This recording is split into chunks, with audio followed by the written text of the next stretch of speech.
When thinking of minimalist, clutter-free homes, it's quite easy to think about those beautiful, perfect, all-white, Pinterest-looking kind of homes.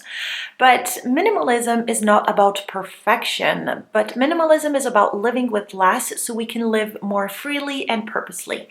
My partner and I are certainly not perfect, and neither our home is perfect.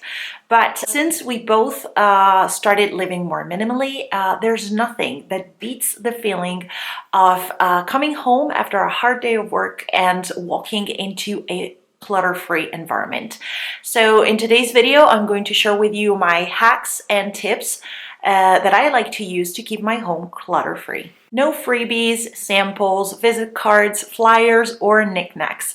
I just simply do not accept them, and I do not bring them home in the first place, because no matter how hard you try, but those type of things always end up cluttering a drawer, a shelf, or pretty much anything. One of our golden rules is a place for everything and everything in its place. We have literally designated a precise spot for each one of the items we own. And as soon as we're done using something, we put it back into its place. So in this way, nothing is misplaced and everything always looks tidy and organized. Another golden rule that I always follow, no matter how tired I am or how late it is this one. If it takes less than 1 minute to do something, to store it back in its place, to put it back, then I'll just do it right away. I don't postpone it. I mentioned this in a previous video of mine, and yes, I just do it every single day, basically for everything. If it takes less than 1 minute, then I'll just do it right away.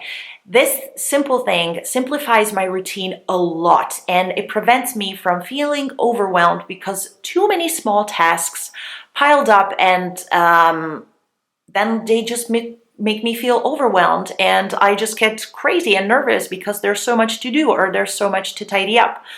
Less than 1 minute, do it right away. Just because a surface is flat, clear, and empty, it doesn't mean that it can be used as a place to store items if they don't belong there.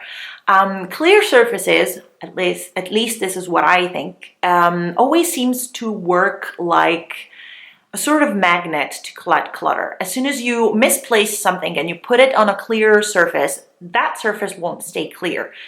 If it's a shelf, a little table, a counter, whatever, we make sure to always designate as many out-of-sight places for our stuff.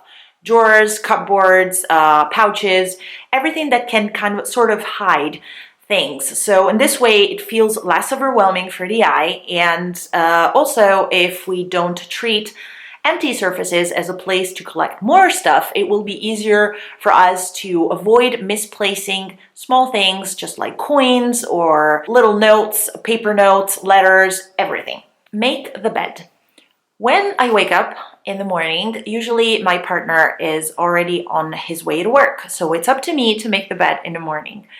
And making the bed is one of the very first things that I do when I wake up. I feel that making the bed instantly polishes up the whole look of the room and instantly makes it feel tidier and less cluttered. And just by doing two simple things, so making the bed and freshening up the room just by opening the window, I already feel, not only I feel personally more productive and more energized for the day, but I also feel like the room itself looks less cluttered, it looks way tidier, and it makes me want to create clutter throughout the day in the room. And when I was younger, I used to never, ever do my bed in the morning. So it's no surprise that my room was super cluttered and untidy and used to look like crap, basically. Wash those dishes. This is probably the biggest struggle we have, I would say, in our home in terms of clutter. It's not that we have a lot of kitchenware. We just basically have only the things we need.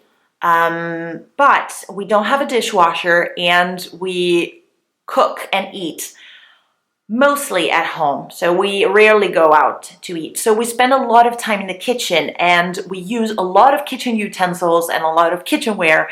And it always seems like we always have something to wash up that lies in the sink. So basically what we started doing, we force ourselves to always wash the dishes as soon as we're done eating or as soon as we're done using something. So we want to avoid things, even the tiniest spoon or just one glass, to just lie in the sink.